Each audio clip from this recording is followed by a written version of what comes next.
quite rightly, there's been a lot of work and publicity on spotting the signs of grooming in the press, on Twitter and everywhere else.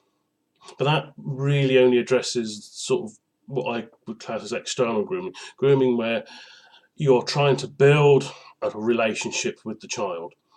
In a family context, as I've mentioned before, that's not necessary. And it's more difficult, obviously, to spot lead-up signs, but not impossible. The sort of things, in my experience, that in a family context, when it's perhaps a parent or a carer that will start the process, isn't an attempt to build a relationship, actually quite the reverse. How possibly could a parent abuse a child if that parent had that parent-child relationship? The first thing I think that needs to be done, that person who's going to go on to abuse will do, is to distance themselves from that child.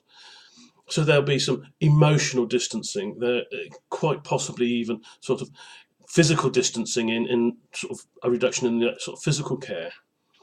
And so I think that when we look at grooming, when teachers, health professionals are taught and learn about the signs of grooming, they should also be taught about the signs that might show up in a family context where a son is emotionally distanced, perhaps, where a parent, the mother, the father, is beginning to emotionally distance themselves from that child, because before that child can be abused, before a parent can do things to that child, they have to be made less of their child. They have to be turned into something other than that person's own flesh and blood.